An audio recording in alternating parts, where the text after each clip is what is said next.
A clay prism, roughly 8 inches tall, sits behind glass in the Ashmolean Museum in Oxford. Small enough to hold in one hand, baked from river mud sometime around 2000 BC, its 4 surfaces are pressed with hundreds of tiny wedge-shaped marks. Not poetry, not mythology, but the work of a royal scribe recording succession and legitimacy with the same precision used for grain inventories and land surveys. Near the middle of the first column, one line reads in translation, "Then the flood swept over." Before that sentence, kings reign for tens of thousands of years at a time.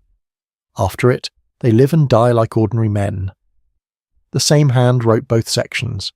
The document draws no distinction between them. It simply continues interrupted only by a flood, and by whatever that flood was the ending of.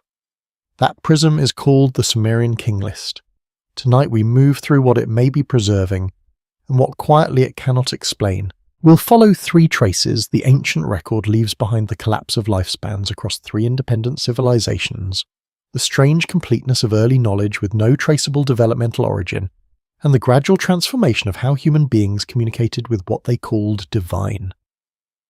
None of these traces arrives at a conclusion, but together they describe a consistent shape, a world that appears to have operated by different rules before a boundary, and a world that has spent thousands of years trying to maintain what that boundary interrupted. The King List is not the only document that marks this transition. The Turin Royal Canon, a papyrus scroll housed in Turin and dated to the reign of Ramesses II, lists the rulers of Egypt from the divine dynasties through the human pharaohs of the New Kingdom. The combined reign of the Shemsu-Hor, the followers of Horus, is given as 13,420 years, then a damaged section of the papyrus. Then Menes, the first historically accepted pharaoh, whose reign is recorded as 62 years. The document does not explain the shift. It simply records both as consecutive historical periods the way one records consecutive seasons. Manetho writing around 280 BC, more than 1,000 years after the Turin Canon was composed, preserved the same chronological framework, the same divine dynasties, the same impossible time spans, the same abrupt transition to human kingship. He was not inventing mythology. He believed he was transmitting factual chronology received and maintained across generations of priestly tradition. The Book of Genesis preserves something structurally similar, though less visible at first. Before the flood, Adam lives 930 years, Seth 912, Methuselah reaches 969, after the flood Shem lives 600, his son Arpachshad 438. 10 generations later, Abraham reaches 175. By David's era, the Psalms describe a normal human lifespan as 70 years or 80, if strength endures. The decline follows a curve systematic generation by generation that serves no clear theological purpose. Metaphors do not need to degrade, symbols can remain constant. If these numbers were invented, the invention is strangely precise and strangely consistent with what appears in records composed 1,000 miles away in a different language by people with no documented contact. 3 civilizations, 3 independent traditions. The Sumerian King List predates Genesis by more than 1,000 years. Egyptian dynastic records developed in a separate linguistic and cultural context entirely, yet all 3 preserve the same pattern extraordinary longevity before a catastrophic boundary, followed by systematic collapse toward modern human lifespans. That convergence may suggest coincidence, it may suggest a shared mythological impulse, or it may suggest that all 3 are preserving fragments of the same chronological memory, copying what they received rather than composing what they imagined. That is the first trace we'll move through tonight. The second begins with a limestone tablet no larger than a modern phone excavated at Uruk in 1929, and catalogued as W9408G26, dated to approximately 3400 BC. What unsettled the researchers was not that they had found early writing, it was that the writing was already sophisticated, a complex administrative record using a fully developed numerical notation system, standardized signs for categories of goods, and clear understanding of multiplicative relationships. No simpler systems precede it in the archaeological record. Writing appears in Mesopotamia already functional, already deployed at scale. and within roughly 60 years, barely 2 generations, it evolves into full cuneiform capable of recording abstract ideas, legal codes, and narrative literature. Standard models of script development suggest that rate is not quite possible. The underlying mathematics offers the same problem. Base 60, the sexagesimal system that still gives us 60 seconds in a minute and 360 degrees in a circle, appears in the earliest Sumerian mathematical tablets as foundational. Not a late refinement, not a gradual discovery, a starting point with nothing simpler preceding it. Babylonian astronomical texts from around 700 BC deepen that strangeness further. They contain predictive models for planetary movement using iterative approximation methods that would not be independently developed in Europe until the 17th century, and those same tablets describe their knowledge as inherited, copied from older sources' records of observations spanning centuries before any single dynasty could have maintained them. The Babylonian priests insisted they were working from pre-flood records. Modern scholarship has generally read that as ceremonial framing. But the mathematical sophistication requires an explanation, and the explanation the tablets themselves offer has never been adequately replaced. That absence of origin knowledge without a traceable beginning is the second trace. The third is quieter still. It lives in the changing architecture of temples, in the grammar of how prayers are written, and in the slow multiplication of priestly specialists across 3,000 years of Mesopotamian history, a proliferation that only makes sense if something that was once direct had become gradually difficult to reach. We'll come to it when the time is right. For now, let the weight of the prism settle. 8 ruler jobs in 241,200 years. A flood, and then recognizable human history beginning without ceremony or explanation, as though what came before had simply stepped back and left the record running. We follow the first trace now. The ledger and the line. In the storage room of the Ashmolean Museum in Oxford.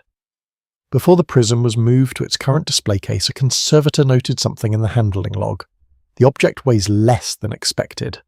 8 inches tall, 4-sided, made of baked river clay, it sits comfortably in one hand, and yet the information pressed into its surface spans what the scribe who made it believed to be the entirety of organised human time.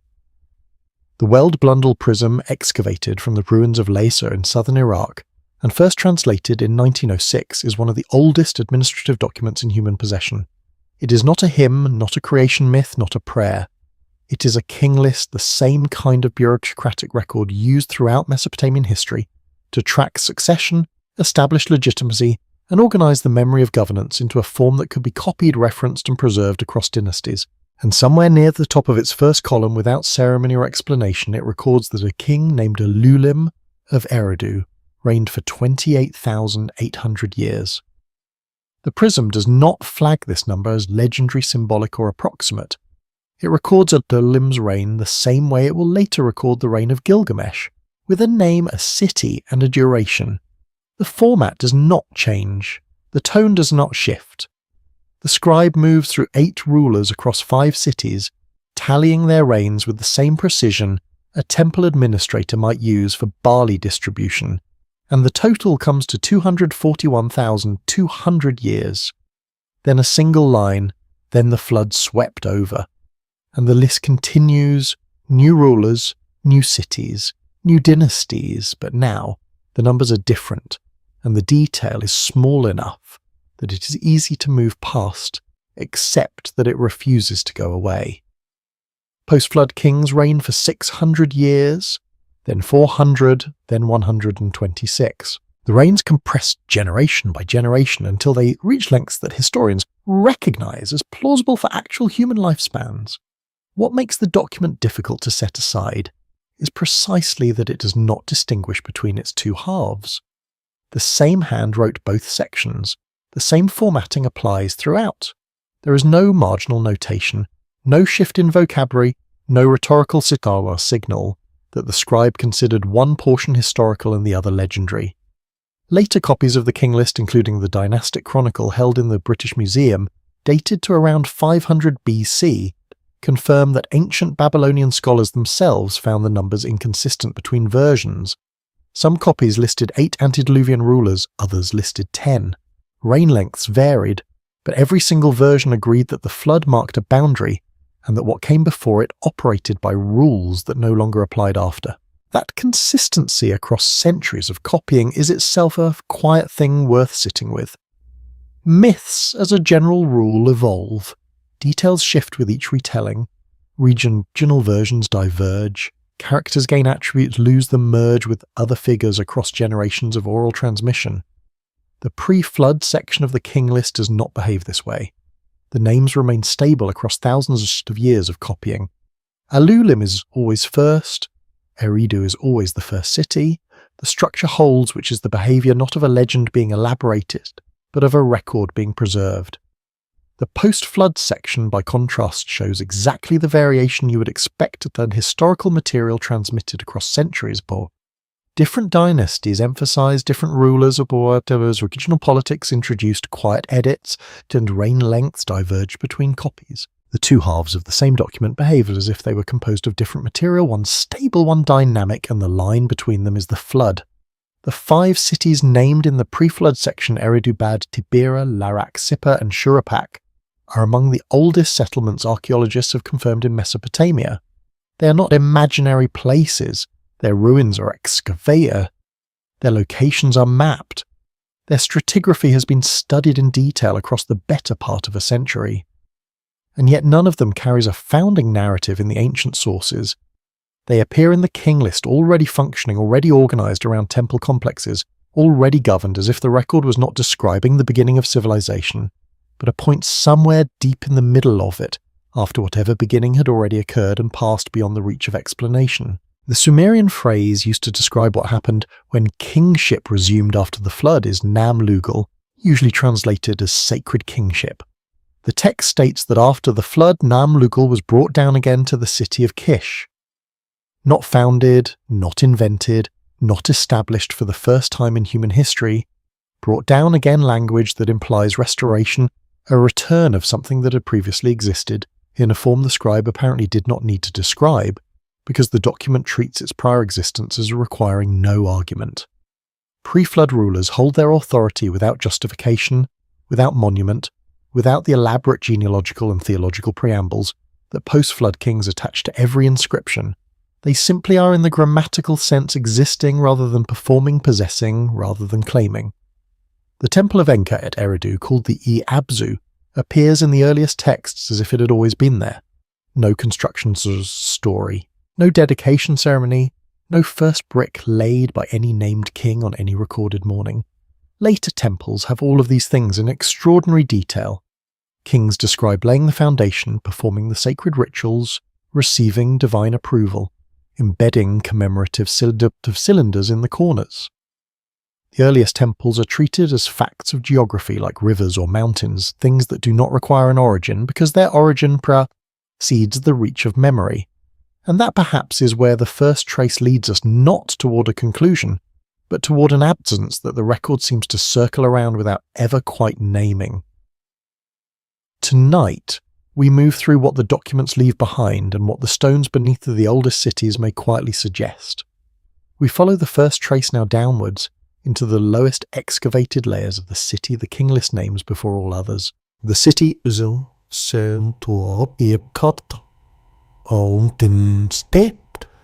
was already complete. In 1954, a team of archaeologists working at the site of ancient Eridu in southern Iraq reached what they believed would be the earliest layers of human occupation, the point at which the city began, the foundational moment when someone first decided to build something permanent in that particular bend of the alluvial plain.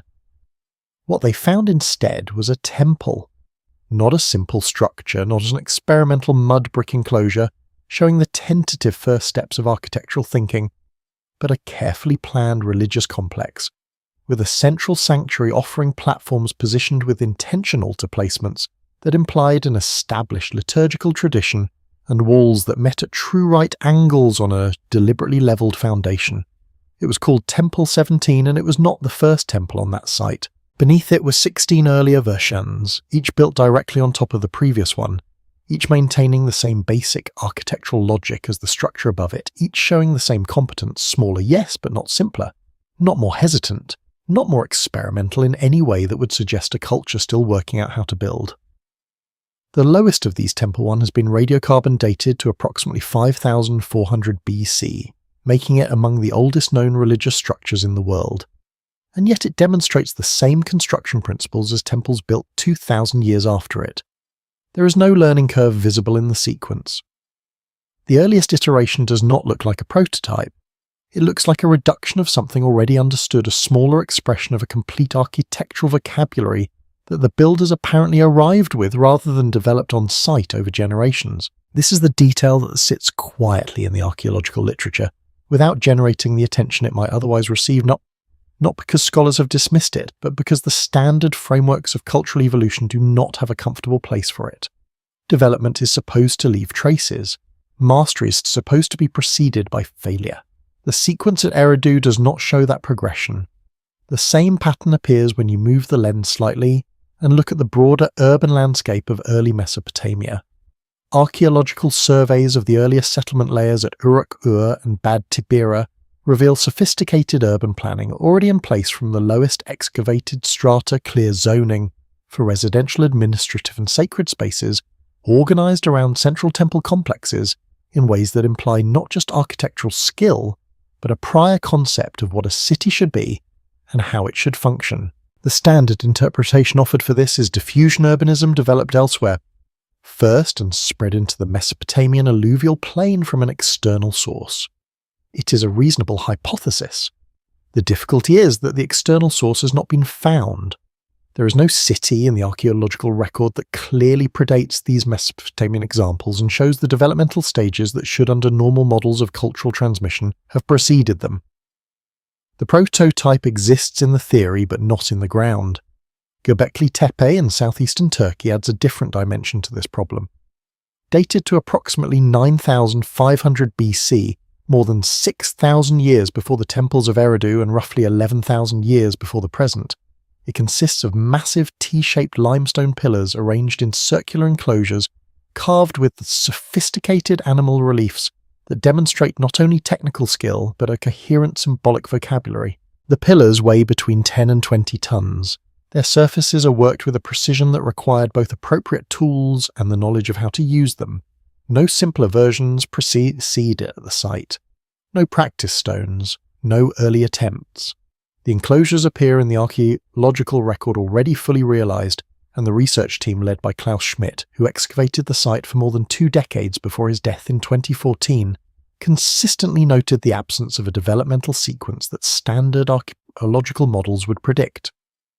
Some researchers have since suggested that Göbekli Tepe implies a level of social organization, coordinated labor, shared symbolic systems, sustained collective purpose that predates by thousands of years the agricultural settlements that were previously assumed to be its prerequisite. What connects Göbekli Tepe to Eridu is not a direct historical line. 6,000 years separate them, and the cultures involved were almost certainly distinct. What connects them is the pattern, the appearance of architectural and organizational sophistication, without a visible prior stage of development arriving in the record, as if the capacity for it had been carried rather than cultivated. Some argue this means only that the earlier stages existed somewhere we have not yet excavated, that the ground still holds what the theory requires. That may be true. Absence of evidence is not evidence of absence, and archaeology is a discipline defined by its incompleteness. But the cumulative weight of the pattern, not just at one site, but at Eridu, at Uruk-Ur, at Göbekli Tepe, across thousands of years and hundreds of miles, begins to describe something that individual gaps in the record cannot easily absorb. The Sumerian King List offers a framework for thinking about this, though not an explanation. It states that after the kingship descended from heaven, the kingship was at Eridu. Not that the kingship was founded at Eridu, or that the first king established himself there through conquest or election or popular recognition. The language is passive in a specific way. The institution arrived already formed at a city that was already there. The Abzu, the temple of Enki at Eridu, is treated in the earlier Sumerian text, but not as a building that someone constructed, but as a place that simply exists with the same ontological weight as the river or the sky. Later Mesopotamian temples have foundation texts that record every detail of their construction. The king who laid the first brick, the prayers spoken, the exact dimensions ordained by the god. The earliest temples have none of this, which may mean the records were lost, or may mean that the question of how they came to exist was not a question their builders felt the need to answer. That silence is not nothing. It is a particular kind of silence, the sense of something is assumed rather than argued of a beginning that the people who inherited it did not remember making. And it follows us quietly as we move from the stones of Eridu toward the numbers pressed into clay. The strange mathematics of a civilization whose most basic counting system appears in the earliest tablets not as a discovery, but as something already known. The mathematics that should not exist. One date sits in the archaeological record like a weight placed too carefully on a scale. Around 3400 BC, at the ancient city of Uruk in southern Mesopotamia, a limestone tablet was deposited in what would become one of the most excavated urban sites in the ancient world. Recovered in 1929 and catalogued as W9408G26, it is no larger than a modern smartphone, and its surface is covered with wedge-shaped impressions recording grain storage quantities, worker ration distributions, and temple allocations. Researchers who studied it noted with some understatement that the writing was already sophisticated, not primitive scratching, not experimental pictographic marking, but a fully developed administrative notation system using standardized signs for categories of goods and demonstrating clear understanding of multiplicative relationships. It is the oldest confirmed example of writing ever discovered, and it arrived in the record with no preceding developmental stages visible beneath it. The standard model of script development refined across decades of comparative linguistics and paleographic research describes a progression that takes centuries at minimum. Simple marks become pictographs, pictographs become ideograms. Ideograms gradually acquire phonetic elements and abstract representational capacity through generations of use and refinement. That progression does not appear in Mesopotamia. Writing surfaces already functional, already deployed at administrative scale, already capable of handling complex numerical relationships, and then, within approximately 60 years within the span of 2 human generations, it evolves further into full cuneiform capable of recording legal codes, theological argument and narrative literature. The speed measured against every other known case of script development in human history sits outside the expected range. Some researchers have noted this without arriving at a satisfying explanation. Others have suggested that the earlier developmental stages simply have not been found yet, that the record is incomplete. Both positions are reasonable. What remains is the tablet itself, already complete, already working, sitting at the beginning of the written record, like a first sentence that implies a longer conversation already underway. The mathematics embedded in that tablet deepens the problem. The notation system it uses is base 60, the sexagesimal framework that still governs the measurement of time and angular geometry in every country on Earth today. 60 seconds in a minute, 60 minutes in an hour, 360 degrees in a circle. These are not arbitrary conventions. They are survivals of a numerical system developed in ancient Mesopotamia and never replaced because the system itself is extraordinarily well suited to the kinds of calculations that complex societies need to perform. Base 60 is divisible by 1, 2, 3, 4, 5, 6, 10, 12, 15, 20, and 30 more divisors than any smaller base, which makes it exceptionally flexible for fractions, proportional calculations, astronomical modelling, and geometric reasoning. It is in the language of modern mathematics an elegant choice, the kind of choice that implies the chooser already understood what they needed the system to do before they designed it. The Sumerians did not gradually discover that 60 was a useful base. Their earliest mathematical tablets assume base 60 as foundational, with no simpler systems appearing before it in the archaeological record. And when other aspects of Sumerian civilization decline changed, or were absorbed into successor cultures, the base 60 system persisted. It spread to Babylon, to Egypt, to Greece, and eventually through Greek astronomical tradition to the entire modern world. A Bronze Age society in southern Iraq produced a mathematical framework so computationally efficient that 5,000 years of subsequent civilizations, including those that deliberately improved upon almost every other Sumerian technology, found no reason to replace it. That's the kind of stability that suggests not invention but discovery, or in a different reading, inheritance. The earliest Sumerian mathematical tablets do not limit themselves to accounting. They solve quadratic equations. They calculate square roots and cube roots. They apply what we now call the Pythagorean theorem, the relationship between the sides of a right triangle more than 1,000 years before Pythagoras was born, in tablets that treat the relationship not as a new discovery, but as a tool already in use for practical calculation. The tablet known as Plimpton 322, held at Columbia University and dated to approximately 1800 BC, contains a table of Pythagorean triples arranged with a systematic completeness that some mathematicians have described as more sophisticated in its organization than anything produced in Europe until the Renaissance. The tablet does not explain how the relationships were derived. It uses them in the same unreflective way that a carpenter uses a level as a known tool, not a recent insight. Babylonian astronomical texts from around 700 BC extend this pattern into a domain that makes the chronology still more difficult to account for. These texts contain predictive models for planetary motion that use iterative numerical approximation methods, a class of mathematical technique that would not be independently developed in European mathematics until the 17th century. The Babylonian astronomers who composed these tablets were not presenting new discoveries. They were explicitly describing their work as the interpretation of older records data accumulated across centuries of systematic observation that preceded their own lifetimes by generations.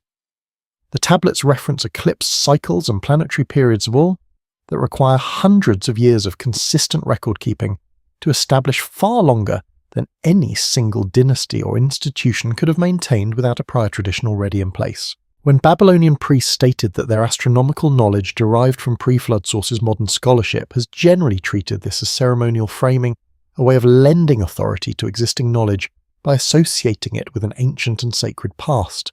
That interpretation may be correct. What it does not resolve is where the knowledge actually came from, or how the mathematical depth it demonstrates was accumulated without a visible period of accumulation.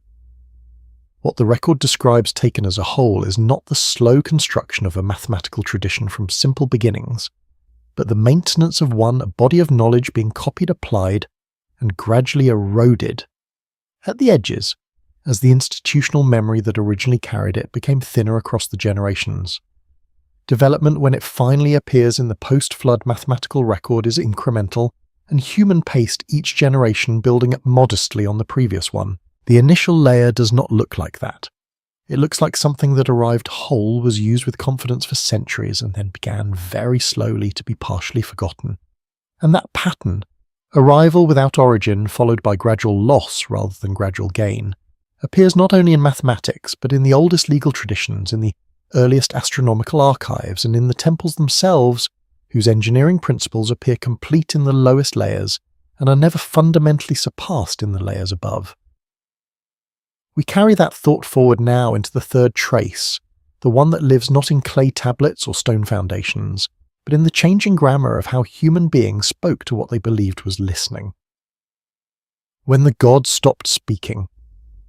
Consider what it means to need an interpreter. Not a translator moving between two living languages, but a specialist trained to extract meaning from distance, from the shape of a cloud, the movement of oil on water, the colour of a sheep's liver on a particular morning in a particular season.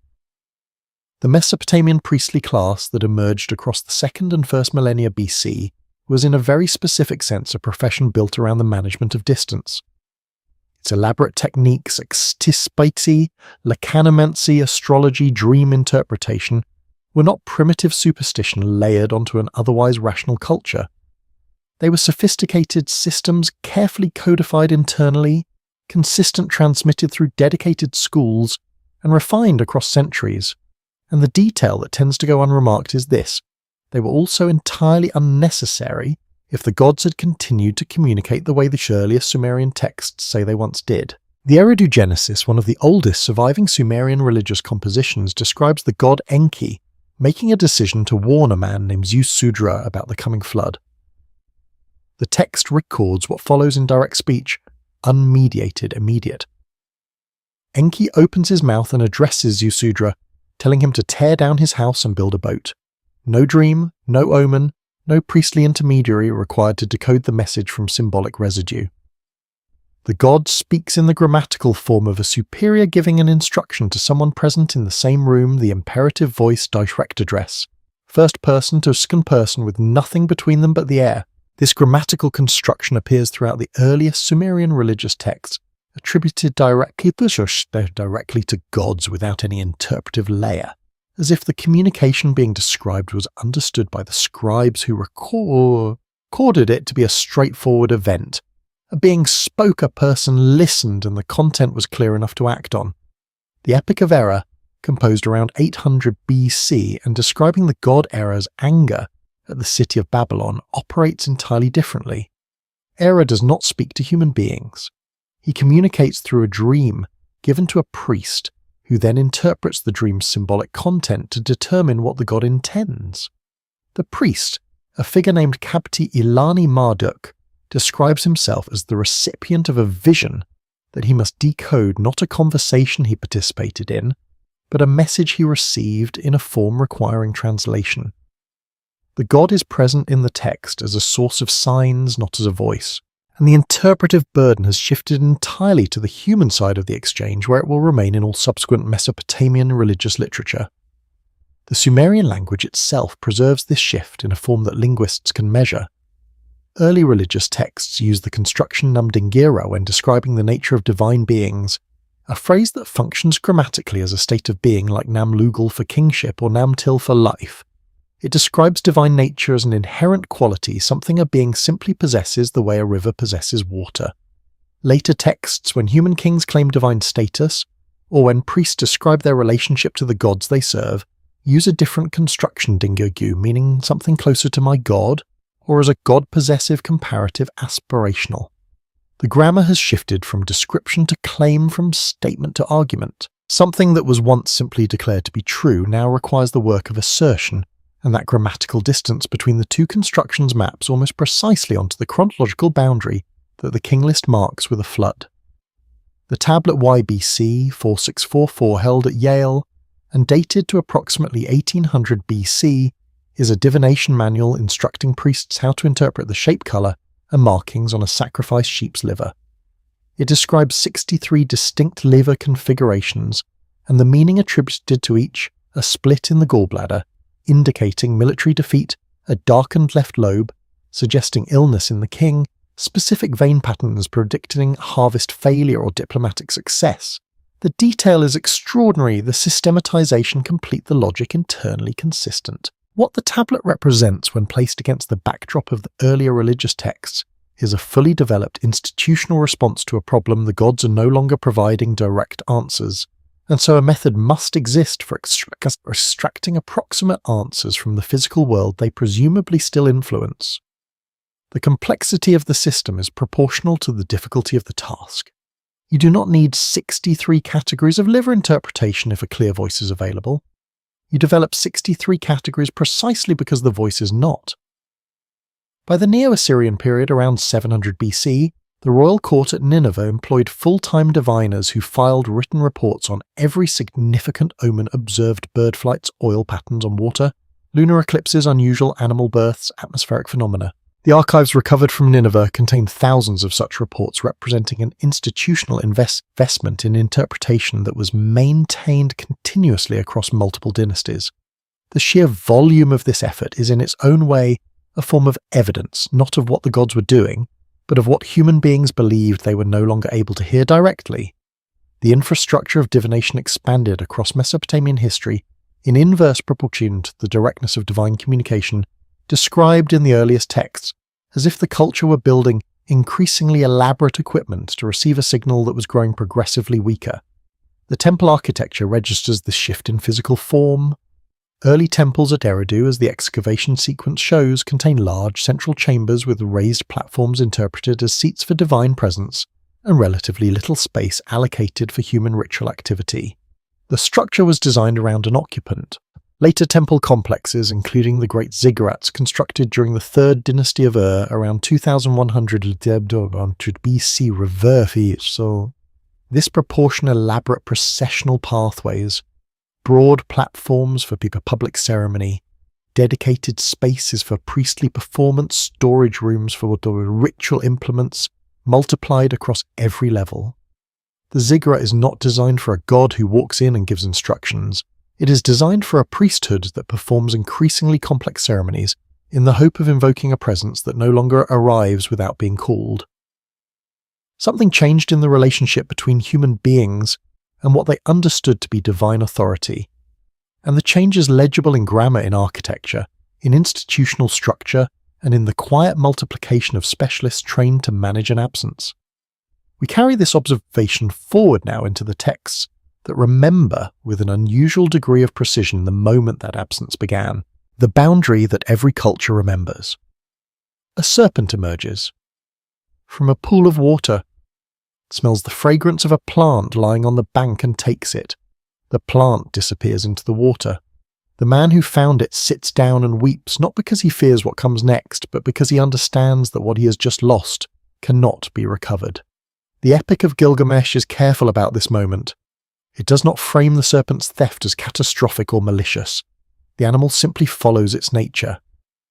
But the effect is final, and the king of Uruk, who travelled to the edge of the known world and dove to the bottom of the cosmic ocean to retrieve this particular plant, understands in that moment that the last material connection to the world before the flood, a plant that could restore youth, that the flood survivor Utnapishtim revealed as a kind of residual mercy, is now gone. He has nothing to bring back to Uruk. He returns to his city with empty hands, and the epic ends not with triumph or consolation, but with him pointing at the walls he built as if permanence in stone is the only form of immortality that remains available to a man in the age he now inhabits. The flood in the Epic of Gilgamesh is not primarily a story about water. It is a story about a threshold, a point after which the world operates differently, after which the beings who once moved through it openly have withdrawn, and after which the inheritance left behind begins slowly and irreversibly to run out. Utnapishtim, the sole human survivor of the flood who was granted immortality as compensation for what he endured, does not live among other people after the waters recede. Enlil approaches him, touches his forehead, and declares that he and his wife shall henceforth be like gods, and then immediately sends them away to a distant place at the mouth of the rivers, deliberately removed from human contact. The flood narrative does not end with restoration, it ends with exile. The last person who crossed the threshold between the old world and the new is placed where no one can follow him and the road back is closed. That same structure appears in the biblical account with a precision that is difficult to attribute to coincidence, given that the two traditions developed in different languages and different cultural contexts, and that the Sumerian versions predate Genesis by more than 1,000 years. Noah is warned, builds an ark, survives, and after the waters recede, God establishes a covenant never again will flood waters destroy all life. The covenant is usually read as reassurance, a promise of protection. But the language examined carefully is a statement of withdrawal. God is not promising continued presence or ongoing intervention. He is promising non-intervention, a boundary on direct catastrophic involvement that simultaneously marks the end of the era in which such involvement was normal. The rainbow is not a symbol of guardianship. It is a reminder of a decision made at a particular moment in history, the decision to step back and of the new terms under which human civilization will proceed without the direct governance that preceded it. In the Greek tradition, Deucalion survives. The deluge warned by Prometheus and the world he inherits is one from which the Titans, the older order of divine beings who ruled before the Olympians, have been removed. The gods who replace them rule from a greater distance from Olympus, accessible through prayer and sacrifice, but not through the kind of direct administrative involvement described in the oldest Mesopotamian sources. In the Hindu tradition, Manu is warned by Matsya, survives the flood, and the age that follows is understood as the beginning of the Treta Yuga, the second of 4 descending ages, each characterized by a progressive withdrawal of divine presence from human affairs, each slightly shorter and slightly less luminous than the one before. The Satya Yuga, the golden age of direct divine rulership, is not destroyed by the flood. It simply ends, and the flood marks the ending. What follows is not corruption or punishment. It is a different kind of time governed by different rules, operating at a different distance from its source. The convergence of these narratives across cultures that had no documented contact with each other is the detail that keeps returning regardless of the interpretive framework applied to it. The Sumerian King List predates Genesis by more than 1,000 years. The Hindu Puranic texts developed in a linguistic and religious tradition entirely separate from Mesopotamian civilization. The Greek flood tradition, while it shares some structural features with Near Eastern versions, contains enough distinctive elements to suggest independent development rather than simple borrowing. And yet all four traditions preserve the same essential architecture: a world before the flood governed by beings with extraordinary lifespans and direct authority, a catastrophic boundary event, and a world after the flood in which human beings must maintain civilization without the presence that established it. The probability that four independent cultures invented the same false pattern and preserved it with structural consistency across thousands of years of transmission is at minimum uncomfortable to calculate. The Younger Thrurias, a period of dramatic climate reversal that geologists date to between approximately 12,900 and 11,700 years ago, offers a physical frame for thinking about what kind of catastrophe could have been significant enough to be remembered this way. Ice cores from Greenland show temperature drops of up to 15 degrees Celsius occurring within a decade, changes of a speed and magnitude that would have made coastal settlements uninhabitable. Disrupted agriculture across the northern hemisphere triggered catastrophic flooding as glacial lakes released centuries of accumulated meltwater and compressed any civilization existing in vulnerable lowland areas into conditions from which recovery would have required generations. The question that archaeology has not fully answered is why monumental construction Göbekli Tepe at 9500 BC, the Eridu temple sequence beginning around 5400 BC, appears so suddenly after the climate stabilized, as if the capacity for it had been present before the disruption and was being gradually reassembled afterward.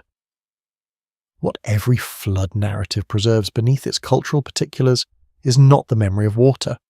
It is the memory of something ending, a quality of the world that was present before the catastrophe and was not present after noticed by the people who came through it, and recorded in terms that every subsequent generation found meaningful enough to maintain. We move now toward the one figure in the ancient record who sought to cross back over that boundary, who travelled to its edge, spoke to its last living witness, and was told quietly and without cruelty that the door was no longer open. The case for ordinary explanations. A quiet line from a 1976 paper by the Assyriologist Thorkild Jacobsson has stayed in the margins of this conversation for long enough that it deserves to be brought forward.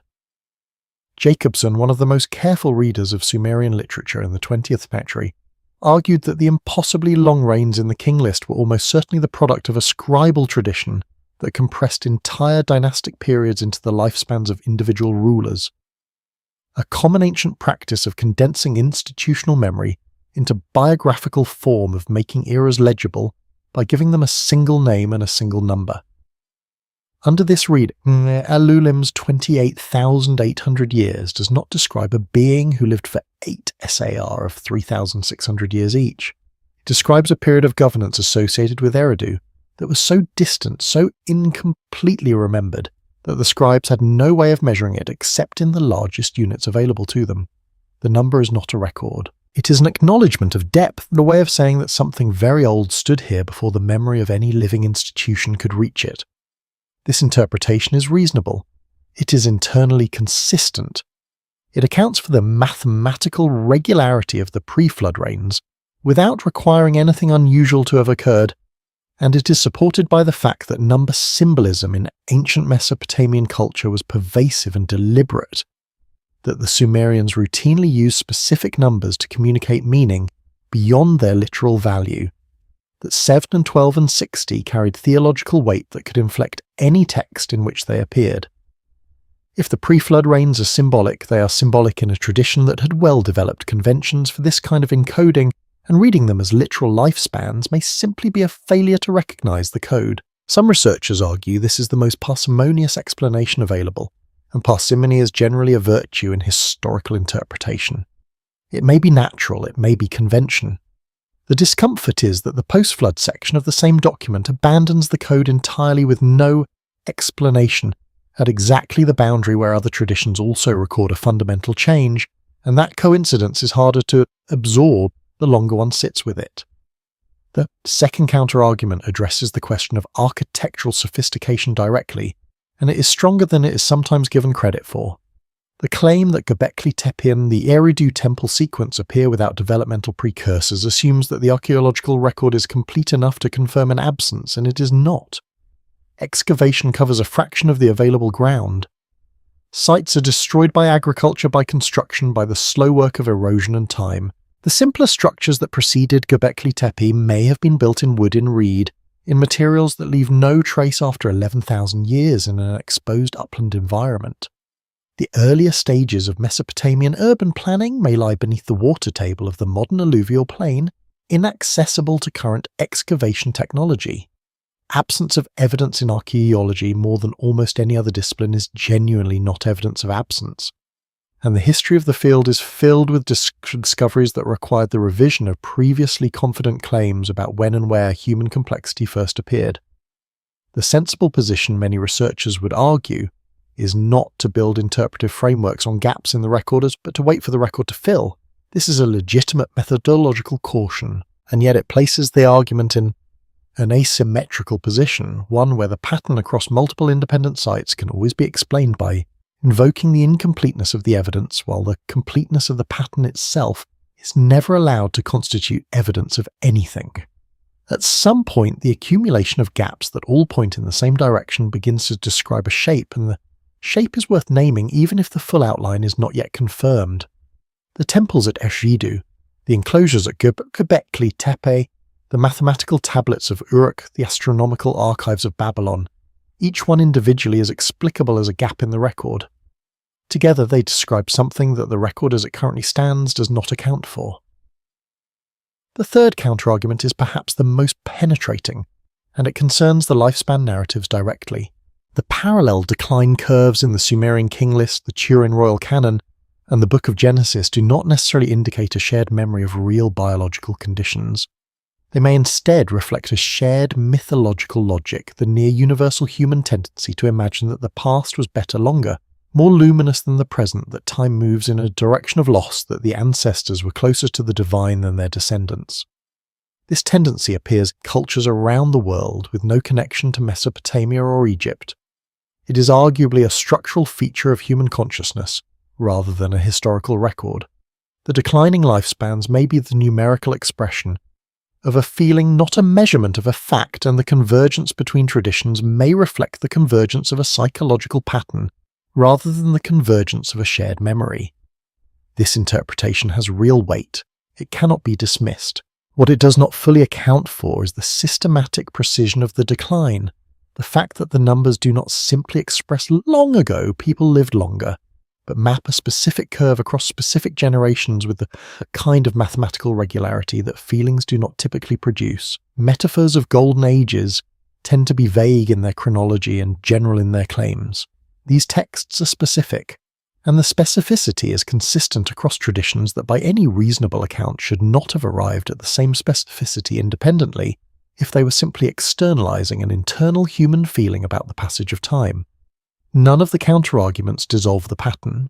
None of them are wrong. They describe real limitations in the evidence, real methodological cautions, real psychological tendencies that any honest reading of these materials must hold in mind. What they do not do is explain why three independent civilizations separated by language and geography, and more than 1,000 years of textual development, all place the same boundary at the same structural location in their chronologies, and all describe what came after it as a world operating at a greater distance from its source than the world that preceded it.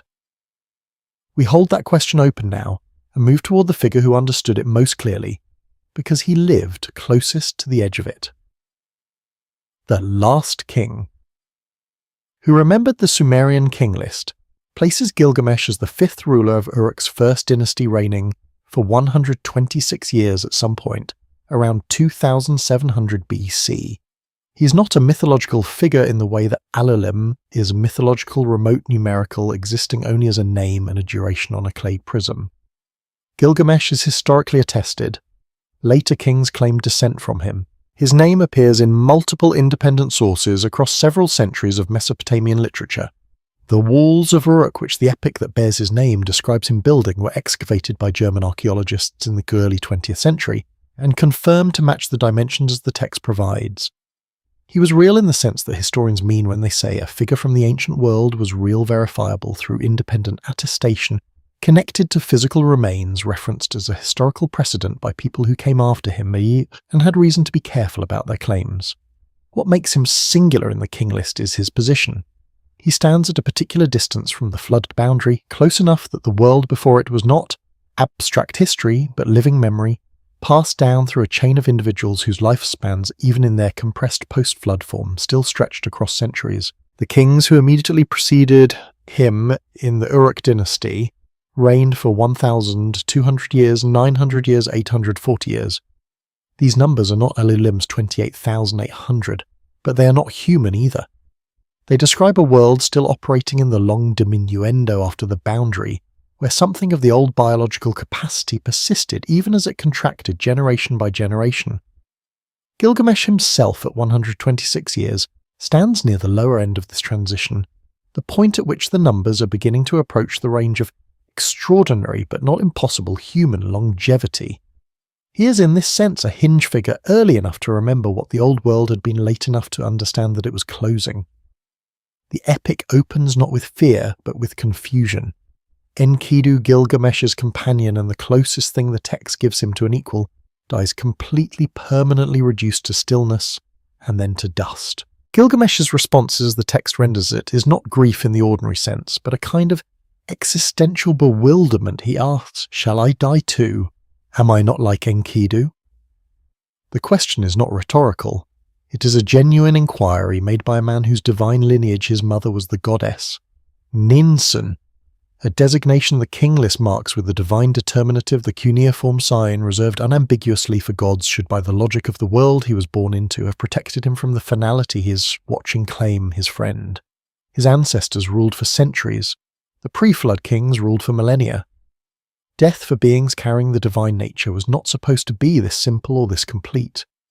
The journey he undertakes in response is structured as a literal movement backward through time, crossing boundaries that separate the post-flood world from the remnants of what preceded it. At the entrance to the mountain range through which the sun travels at night, he encounters the scorpion creatures the text describes as part human, part divine relics of an earlier order of creation who guard a passage that no mortal has previously attempted. They do not refuse him. They recognize his partial divinity and step aside, but they are surprised that a being of his nature is attempting the crossing, as if the road exists but was not meant for someone who has already passed the threshold into the mortal world. He travels through 12 leagues of darkness, a journey the text measures precisely, which is worth noting, because the precision implies a geography that the scribes understood as literal rather than metaphorical. He crosses the waters of death with a series of precautions that suggest genuine danger rather than symbolic trial. 120 punting poles, each usable only once because contact with the water is fatal, and each pole must be discarded after a single touch. At the end of this journey he finds Utnapishtim, the sole human survivor of the flood, the man who crossed the boundary in the other direction, was granted immortality as compensation, then immediately exiled to a location beyond the reach of the living world. Utnapishtim's first words to Gilgamesh are not congratulations.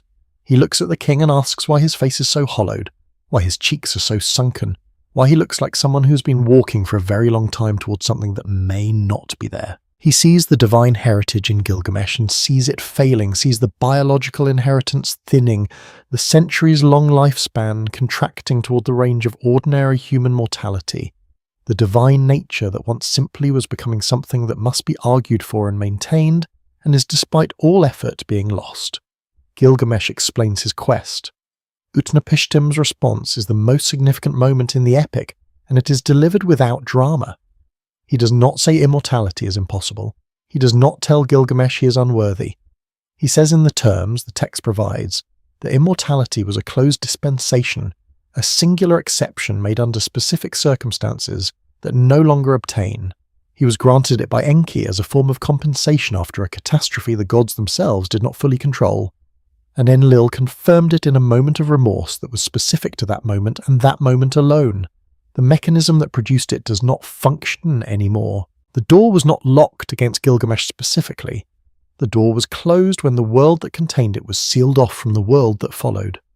The plant at the bottom of the cosmic ocean, the residual mercy that Utnapishtim reveals as a final possibility, something that restores youth if not immortality is real within the logic of the text.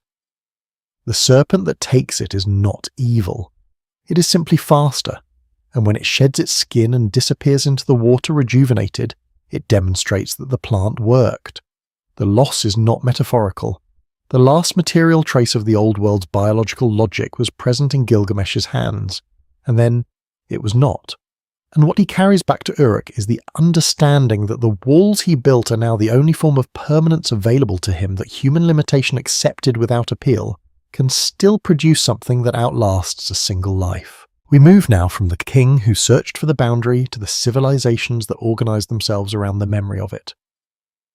The inheritance of empty temples. The stele of Hammurabi, carved around 1750 and now standing in the Louvre under carefully controlled light, is one of the most reproduced images from the ancient world. At the top above the 282 laws inscribed in precise cuneiform columns, a relief depicts the king standing before the seated god Shamash. The image is familiar enough that its specific details tend to blur in the memory, but those details are worth holding clearly. Hammurabi is not seated. He is standing upright in the posture of someone who has arrived to receive something. Shamash holds out the rod and ring the symbols of justice and authority, and Hammurabi reaches toward them. The god does not speak in the text below. He does not command. He extends the symbols, and the king takes them, and the authority that flows through the remainder of the stele is Hammurabi's own operating within the framework the god has sanctioned, but not directing it. This is the image of mediated kingship, legitimate, theologically careful, but fundamentally human in its execution, and it is almost exactly what the Sumerian King List describes as the post-flood condition of governance authority, brought down again, delegated, restored through institutional channels, rather than descending directly as it apparently once did. The preamble to Hammurabi's code is worth reading slowly. It begins us with a long genealogy of divine endorsement after Anu and Enlil had turned over the kingship of Sumer and Akkad to Marduk, after the great gods had called Hammurabi by them, after the god of justice had entrusted the city to his care, and only after several lines of this accumulated theological justification does Hammurabi finally introduce himself and his qualifications. The language is defensive in a way that is structurally absent from descriptions of pre-flood kingship. It argues, it accumulates evidence, it builds a case, and the necessity of that case building is itself a kind of record, a trace of the difference between authority that simply was and authority that must be demonstrated to a world that no longer provides the original source of verification. The Code of Ur-Nammu, which predates Hammurabi's code by 3 centuries and represents the oldest surviving law code in human possession, opens with the same architecture divine mandate established through elaborate theological preamble before a single law is stated. The laws themselves are sophisticated, distinguishing between intentional and accidental harm, establishing proportional punishment based on injury severity, creating distinct legal categories for different social classes, in ways that imply not a new legal tradition being invented, but an old one being formalized and recorded. The code references former judgments and ancient decisions as precedents, suggesting that Sumerian law was already old, at 2100 BC already operating within a tradition whose origins lay beyond the institutional memory of the scribes recording it. What archaeology finds when it looks at the administrative structures of early Mesopotamian cities is not the gradual invention of governance, but the maintenance of it. Temple economies in Sumerian city-states operated on accounting systems that appear fully formed in the earliest administrative archives, with standardized units of measurement, established ratios for workers' rations and land productivity, and institutional frameworks for the distribution of agricultural surplus that imply generations of prior refinement. Later dynasties did not design these systems. They inherited them, modified them at the margins, adapted them to new political circumstances.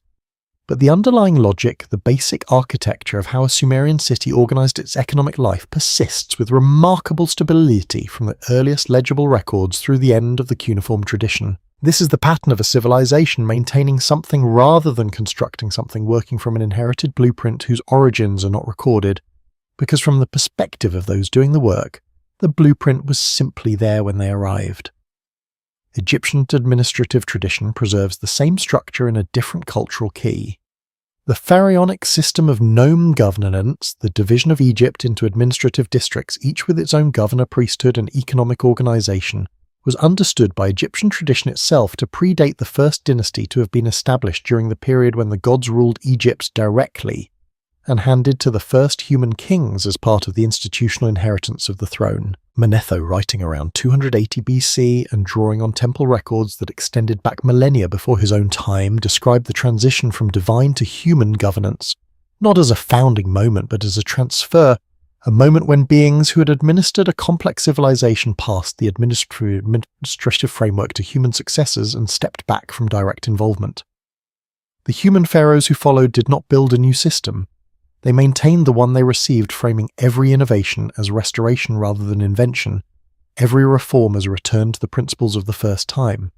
The language of Egyptian royal inscription across 3,000 years of documented pharaonic history is almost uniformly the language of preservation, of keeping the principles of Ma'at intact, of maintaining what was established at the beginning, of ensuring that the order inherited from the divine dynasties continued to function in the hands of those who had been left to carry it. The third dynasty of Ur, around 2100 BC, represents the most deliberate attempt in Mesopotamian history to reverse this process, to reach back across the post-flood transition and reassert the kind of direct divine kingship that the earliest records describe as having simply existed before the boundary.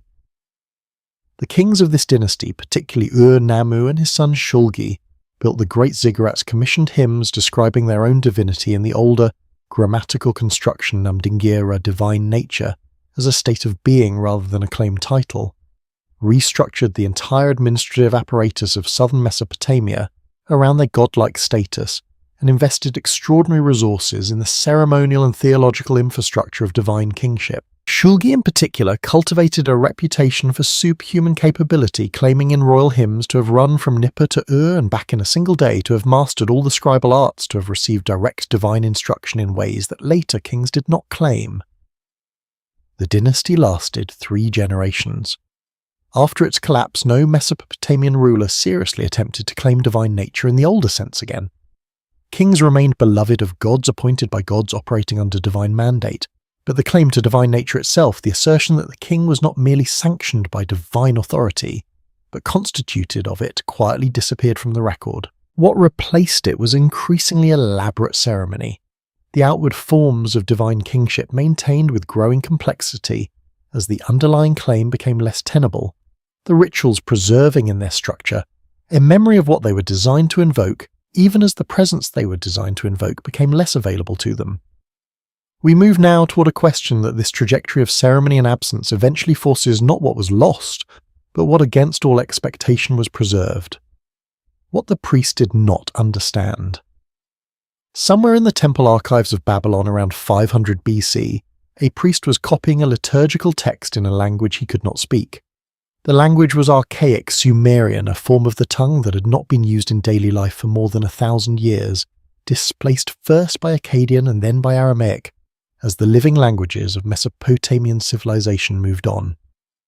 The priest knew enough of the archaic forms to reproduce them accurately. He may have understood the general meaning of some passages, but the specific grammatical constructions, the precise shades of theological implication embedded in the choice of one archaic word over another, these were beyond the reach of anyone living in his century.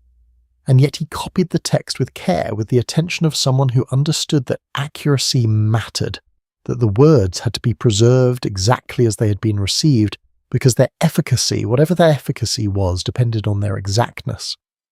He was maintaining something he could not fully read in a tradition that insisted the maintenance itself was the point.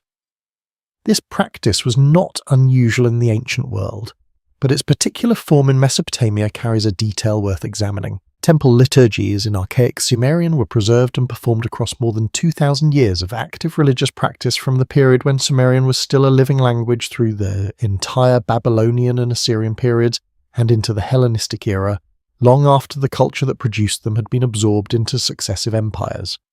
The priests who maintained them developed scholarly traditions for annotating the archaic texts with Akkadian translations and explanatory glosses, essentially producing bilingual study guides for the performance of rituals whose original context had become inaccessible. These glosses reveal something about what the later priests understood and what they did not. The surface meanings of the words could be translated, but the deeper grammatical logic of the earliest compositions, the specific constructions that describe the divine nature as a state of being rather than a title, the imperative voice addressed directly from God to human, these were rendered in the Akkadian glosses in ways that subtly flatten their original meaning, replacing precision with approximation, because the conceptual framework that gave the original precision its significance no longer existed in the culture doing the translating.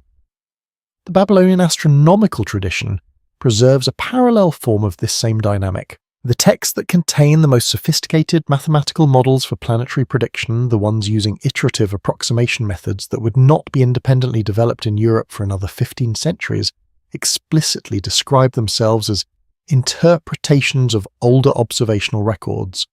The scribes who composed them were not presenting new discoveries. They were in their own self-description, working scholars engaged in the analysis of data accumulated across a span of time that exceeded the institutional history of any dynasty they could name. One category of these texts, known to modern scholars as the astronomical diaries, involved the systematic recording of celestial observations against a framework of predicted positions derived from much older sources, essentially a program of checking inherited predictions against current observations and noting the discrepancies. This is the practice of people who trust a prior tradition enough to test their own observations against it, which implies both that the prior tradition was understood to be authoritative and that its origins were understood to lie beyond the reach of normal institutional memory. The Turin royal canon damaged at exactly the point where the divine dynasties give way to the human pharaohs preserves in its surviving sections, a detail that the damage makes easy to overlook. The reigns of the Shemsu-Hor, the followers of Horus, the semi-divine dynasties that Egyptian tradition placed between the age of the gods and the age of human kings, are recorded in the same administrative format as the human pharaohs that follow them. Same column structure, same measurement units, same scribal hand. The papyrus does not shift register or introduce a new vocabulary when it moves from one category to the other, and the combined reign it assigns to the Shemsu-Hor 13,420 years is specific in a way that round numbers expressing legendary time tend not to be.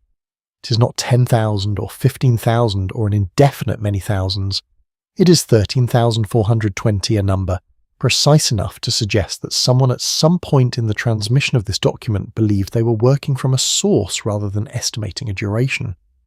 Manetho, writing in the 3rd century BC and drawing on temple archives that the priests of his era claimed extended back to the age of the gods themselves, sees preserved the same framework, the same divine dynasties, the same structural transition, the same insistence that the chronology was factual rather than mythological. He was not inventing. He was transmitting what he had received with the same careful attention to accuracy that the Babylonian liturgical copyists brought to their archaic Sumerian texts, preserving forms whose full meaning had become partially opaque without abandoning the conviction that the forms themselves mattered.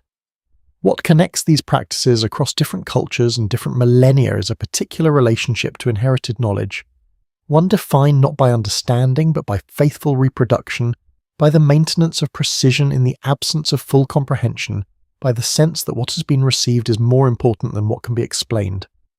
This is not the relationship a culture has to its own inventions, it is the relationship a culture has to something it was given and is now responsible for keeping intact.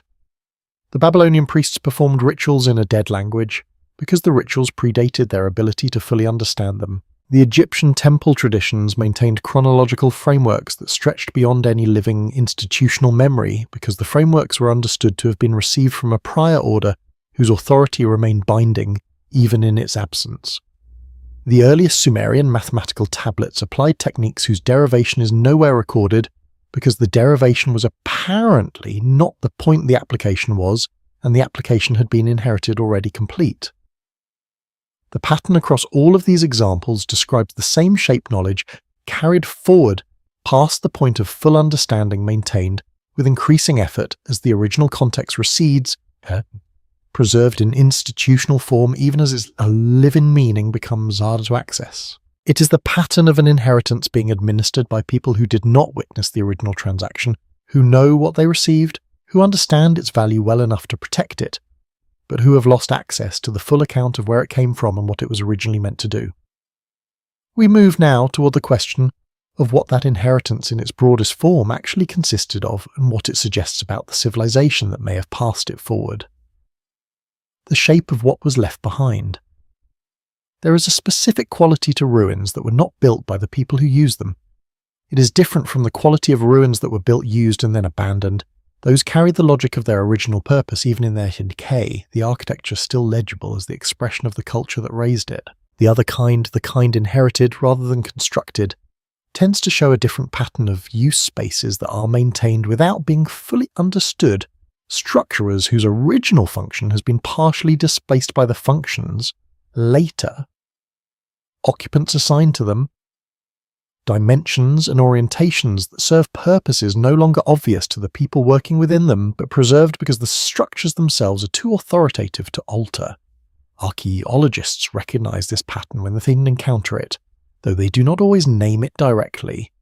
It appears in the reuse of megalithic monuments across prehistoric Europe, in the way later Egyptian dynasties maintained temple complexes whose original theological logic had become partially inaccessible to them, in the Mesopotamian practice of building new temples directly on top of old foundations without altering the footprint, as if the ground itself retained an authority that could not be moved. The Eridu temple sequence 17 layers deep shows this practice in its purest archaeological form, generation after generation, building on the same spot, maintaining the same orientation, preserving the same basic spatial logic across 5,000 years of continuous use.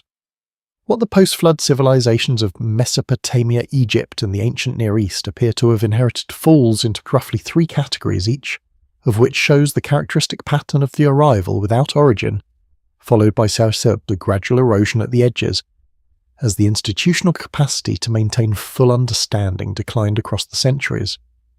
The first is the administrative framework, the accounting systems, the unit standards, the methods of organizing agricultural surplus and coordinating large-scale labor that appear fully formed in the earliest Sumerian archives and persist with remarkable stability across the entire cuneiform tradition. The second is the mathematical and astronomical knowledge, the base 60 system, the geometric techniques, the long-range observational programs whose data spans periods far exceeding any single dynasty's institutional memory. The third, and perhaps the most significant in terms of what it implies about the nature of the inheritance, is the cosmological framework, the understanding of what the me were, the fundamental principles that the earliest Mesopotamian texts describe as governing reality itself and the institutional structures built to maintain and transmit them. The me are one of the most distinctive concepts in Sumerian thought, and one of the most difficult to translate without flattening. The word is usually rendered as divine powers or cosmic ordinances, but neither translation fully captures what the texts describe. The me are not laws in the sense of rules that could be otherwise. They are the principles that constitute the categories of civilized existence, kingship, priesthood, truth, falsehood, craftsmanship, music, the scribal art, the descent into the underworld, the ascent from it, the standard of measurement, the craft of the smith, the craft of the leatherworker, the functions of the temple. They are not invented by gods or humans. They exist, and both gods and humans are subject to them. Within them, can possess or lose portions of the im, but cannot create or destroy them. In the Sumerian myth of Inanna and Enki, the goddess travels to Eridu and persuades Enki to give her the Emmi, a list of more than 100 fundamental principles of civilization, and carries them back to her city of Uruk. The text describes this as a transfer of possession, not a creation, which implies that the me were understood as things that could be held and moved but not originated principles that preceded the gods who administered them and would presumably outlast any particular civilization that carried them. Early post-flood rulers in Mesopotamia claimed dominion over the me themselves, a title Ninmi roughly translatable as Lord of all the divine powers that appears in fragmentary texts, describing the immediate post-flood kings of Kish and then vanishes from the record. Later kings claimed to exercise kingship which was itself one of the me, but they did not claim to administer the me as a category. The distinction is precise and it is significant. One group positioned themselves as administrators of the principles that governed civilized existence. The next group positioned themselves as subjects operating within those principles. beneficiaries of an inherited order rather than custodians of its source. The title Ninmi disappears not because it is forgotten or suppressed, but because the claim it represents becomes at some point in the transition between the immediate post-flood period and the historical dynasties no longer credible. Something that had made the claim meaningful was no longer present to support it. The Chinese historical tradition adds a geographically distant but structurally parallel layer to this pattern. The legendary sage kings of Chinese antiquity, Yao, Shun, and Yu, figures who stand at the boundary between the mythological and the historical in Chinese sources, roughly as Gilgamesh stands at that boundary. In Mesopotamian ones are described as having received the principles of governance from the Yellow Emperor and his predecessors' figures, whose nature the texts describe in terms that blur the distinction between human and divine in ways that are familiar from the Mesopotamian sources. Later dynasties in Chinese history understood themselves as maintaining and restoring these principles, rather than inventing governance from first principles, the mandate of heaven. The central political concept of Chinese imperial tradition is framed explicitly as a delegation of authority from a source that preceded the dynasties that claimed it a permission to govern on behalf of principles that existed independently of any particular ruler's will. The language is different. The cultural context is entirely distinct.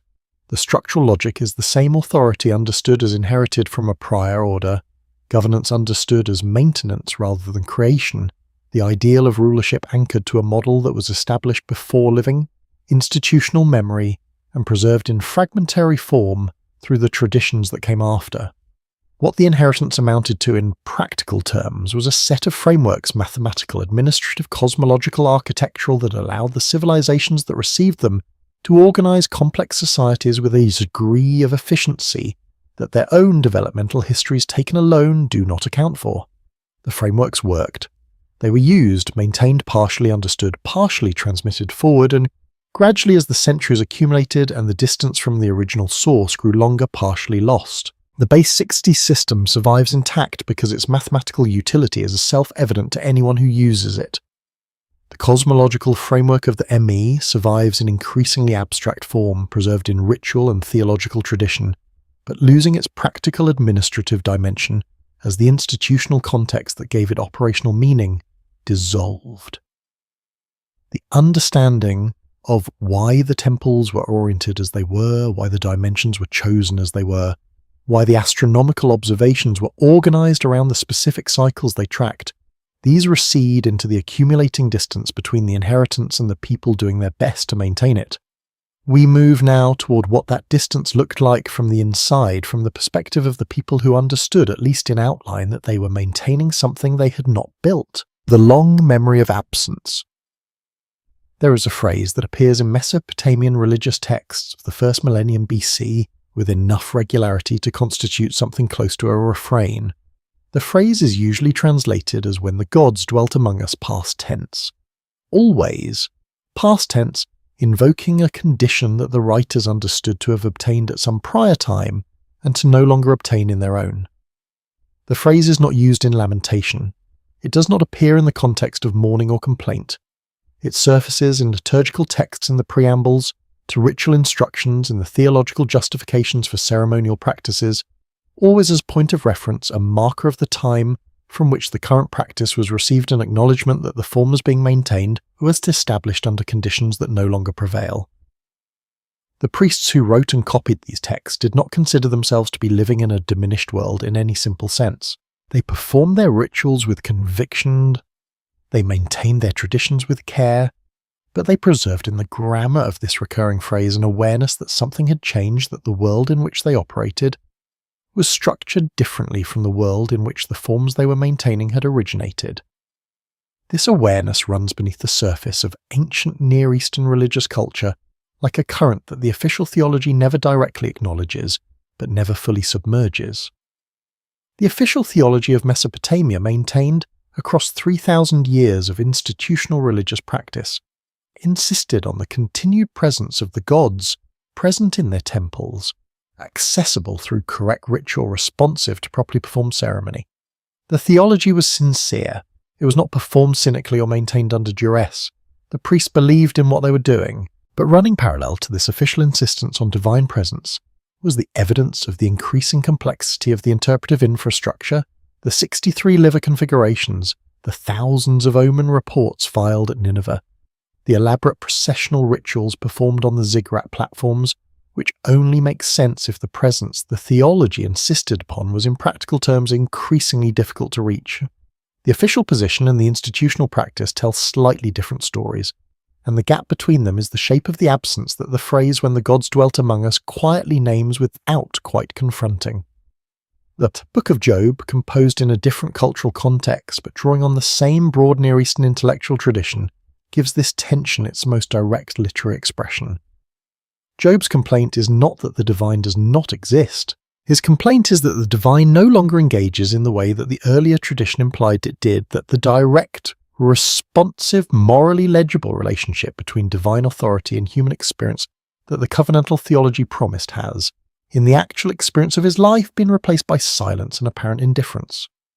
The text does not resolve this complaint by restoring the older mode of engagement. It resolves it by expanding the frame of reference, by suggesting that what Job interprets as absence or abandonment operates within a logic he cannot fully see. But it does not deny the experience of distance.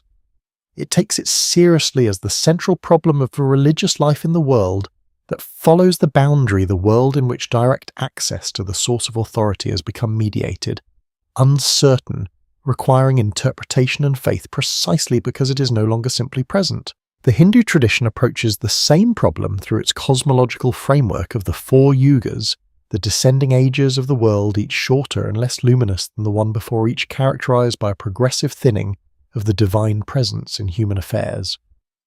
The Satya Yuga, the first age, is the one in which the gods moved among humans directly, in which the principles of cosmic order were immediately accessible, in which the distance between divine and human was minimal enough to be crossed without elaborate ceremony.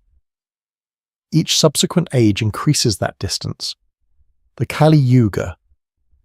The current age is the one in which the distance is greatest, in which the connection to the original source of cosmic order must be maintained through increasingly strenuous spiritual practice, precisely because it is no longer self-sustaining, no longer simply there as it was in the first age. The framework does not describe this as catastrophe or punishment.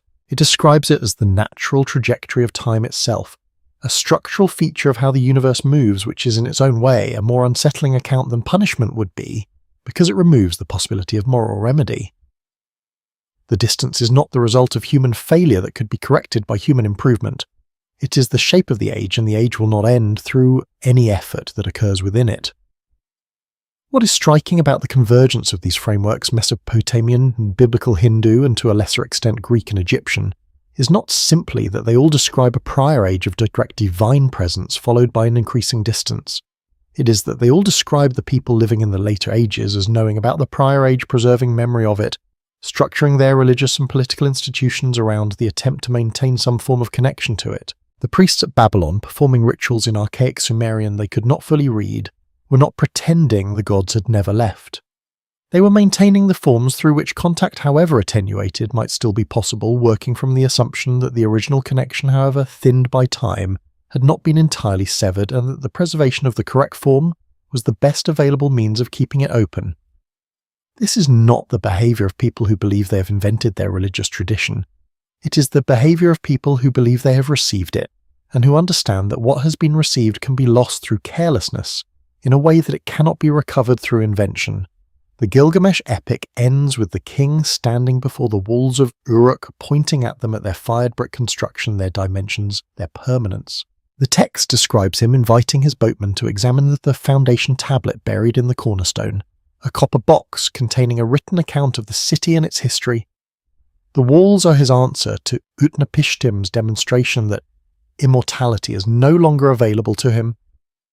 Not an equivalent answer, not a recovery of what was lost, but a different kind of permanence, the kind that human hands can make in a world where the older kind is closed.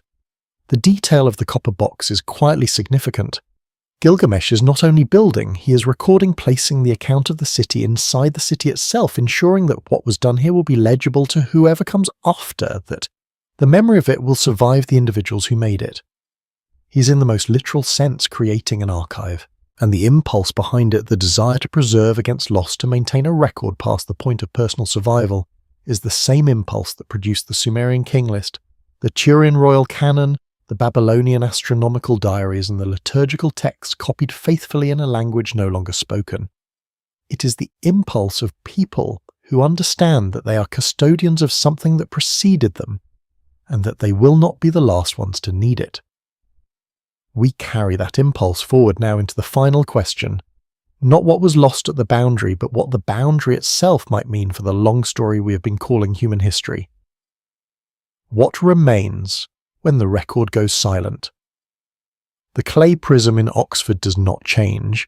It sits in its display case at a controlled temperature under carefully calibrated light, and the wedge marks pressed into its surface 4,000 years ago by a scribe recording the memory of something older remain exactly as they were. Alulim of Eridu 28,800 years. Alalga of Eridu 36,000 years. The numbers have not softened or become more explicable with the passing of the centuries since Hilprecht first translated them in 1906. If anything, the more carefully they are read alongside the other materials we have moved through tonight, the 17 temple layers at Eridu, the tablets of Uruk already complete at the beginning of the written record, the lifespan curves preserved independently in Turin and in Genesis, the archaic Sumerian liturgies copied faithfully in Babylon by priests who could no longer fully read them. The more precisely the prism describes the shape of something that the accumulated weight of the evidence keeps returning to without quite naming. A boundary, a before and an after. A world that operated by different rules on one side of a line, and a world that has spent most of its recorded history trying to understand what it inherited from the other side. We have not arrived at a conclusion tonight, and the honesty of that absence is worth sitting with for a moment. The three interpretive frameworks that the evidence allows are all incomplete in different ways. The symbolic reading that the extraordinary lifespans and the divine dynasties are metaphors for social transitions, compressed memory. The numerical expression of an ancient feeling that the past was closer to the source than the present accounts for much of the material, but cannot fully absorb the mathematical precision of the lifespan curves, the structural consistency across independent traditions, or the specific grammatical record of how Sumerian religious language changed at the chronological boundary it marks. The lost civilization reading that an advanced human society existed before the Younger Drea's catastrophe and transmitted fragments of its knowledge to the cultures that followed offers a physical mechanism for the inheritance pattern, but requires accepting that an entire civilization of sufficient sophistication to produce base 60 mathematics, urban planning, and long-range astronomical observation vanished so completely that almost no physical trace remains beyond the knowledge it passed forward. The third reading, the one the ancient texts themselves insist on, takes the sources at face value in a way that modern assumptions about historical possibility make genuinely uncomfortable, and discomfort, while not evidence, is worth noting as a response that occurs at a precise location in the argument. What none of the three frameworks successfully explains is why the absence matters so consistently across so many cultures for so long. If the gods were always metaphors, why does every subsequent civilization organize its political theology around the memory of a time when they were not? If the lost civilization was simply an earlier stage of human development, why does the language of every tradition that remembers it describe it not as a predecessor, but as a source, not a culture that preceded ours, but a presence that established ours and then withdrew, the language of inheritance, of maintenance, of faithful reproduction of forms whose full meaning has become partially inaccessible? This is not the language of cultures remembering an earlier phase of their own development. It is the language of cultures that understand themselves to be living in the wake of something that was not continuous with them, something that arrived, established the frameworks within which they operate, and then was no longer there in the way it had been. The phrase that the Mesopotamian priests preserved when the gods dwelt among us is not nostalgia in the ordinary sense. Nostalgia longs for a recoverable past, a time that could in principle return if the right conditions were met. The phrase is more precise than that and more final. It describes a condition that prevailed that is understood to no longer prevail, and whose ending is not mourned as a loss that could be remedied, but acknowledged as a structural fact of the age in which the speakers live. They are not waiting for the gods to return. They are maintaining the forms through which contact, however attenuated, might still be possible, and they are doing so with the seriousness of people who understand that the forms themselves are the last thread of a connection whose other end they can no longer see clearly. Human history as the oldest records describe it begins not with invention, but with continuation. The first cities are already there when the record opens. The first writing is already sophisticated when it appears. The first mathematics is already complete in the form that will serve every subsequent civilization for 5,000 years. The first laws reference prior judgments. The first temples have no construction narratives because they require none. And the people who maintained all of this, who copied the liturgies, filed the omen. Reports built. The ziggurats pressed the king lists into wet clay, understood themselves not as the creators of civilization, but as its custodians responsible for keeping intact something that had been given to them across a boundary they could not cross in either direction from a source they could no longer directly reach. Whether that source was divine in any sense the ancient texts intended is not a question this record can answer. Whether it was human in any sense, archaeology has so far confirmed is equally unresolved. What remains when this evidence is held quietly and without pressure toward conclusion is the shape of an absence consistent marked remembered across cultures and millennia, with a precision that chance alone does not comfortably account for. The prism in Oxford still weighs less than expected. The numbers pressed into its surface still follow a mathematical order that stops precisely where the scribe said everything changed, and the question they were preserving without quite asking it directly is the same one that surfaces at the end of every careful reading of these materials. What exactly was the world like before the record begins? And why do so many records agree on what or who was no longer there when the writing started? The silence after that question is not empty. It is the oldest document we have. The clay prism in Oxford is still there. It has not moved. Whatever light falls on it tomorrow morning through the museum windows will fall on the same wedge marks pressed into the same river, clay, by the same careful hand, and those marks will mean exactly what they meant when the scribe made them, and exactly as much as we can currently understand of that meaning, which is not the same thing. Alulim of Eridu, 28,800 years. The number sits in the surface of the object with the patience of something that has already outlasted every argument made about it. 4,000 years since the prism was baked. Thousands more since whatever the prism was recording. And tonight, at the end of this long movement through the oldest legible traces of human civilization, we have not resolved it. We have only looked at it from several directions and found that the shape it describes remains consistent regardless of the angle. That consistency is worth something even without a conclusion, perhaps especially without one. There is a particular kind of comfort in incompleteness that is different from the comfort of resolution. Resolution closes a question. Incompleteness held honestly opens a space in which the question can continue to exist without demanding an answer, in which uncertainty is not a failure of understanding, but a faithful description of the actual situation. The oldest historical documents in human possession describe a world that operated differently from the one we inhabit. They describe a boundary at which that world ended and ours began. They preserve across languages and cultures and more than 1,000 years of independent development the same structural memory of something that was present before the boundary and was not present after. We do not know what that something was. We may never know in any form that satisfies the standards of evidence that modern historical thinking requires. And there is no shame in that, not knowing no failure in arriving at the end of an honest inquiry and finding that the question is larger than the available answers. History is in the end a practice of listening to incomplete transmissions. The records that survive are fragments of records that were themselves copies of earlier records, many of which no longer exist. The priests who copied the archaic Sumerian liturgies in Babylon were working from traditions already ancient in their own time, transmitting forms whose full meaning had become partially inaccessible to them, and they did so with care, because the forms themselves seemed worth preserving, even past the point of complete comprehension.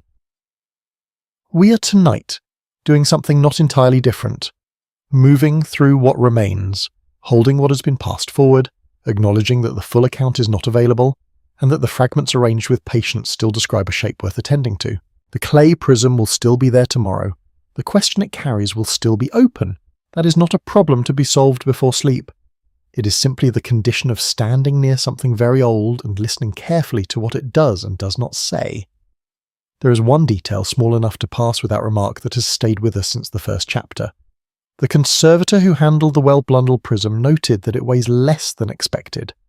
8 inches of baked clay, 4 sides of dense cuneiform, the entire administrative memory of a civilization compressed into an object that fits comfortably in one hand, less than expected.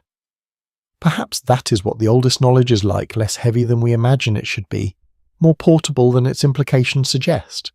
Something you could carry a long way without noticing the weight, until you stopped and held it still and understood what you had been holding all along. Rest now, traveller. Let the questions settle where they will. Let the prism sit in its case and the tablets lie in their archives and the temples stand in their excavated silence, holding whatever they hold in the long dark between closing time and morning. The boundary between what we know and what we do not is not a wall. It is more like the shoreline of a very old sea, and tonight you have walked its length with care, and that is enough and more than enough. The questions will be there when the light returns. They are patient. They have been waiting much longer than one night.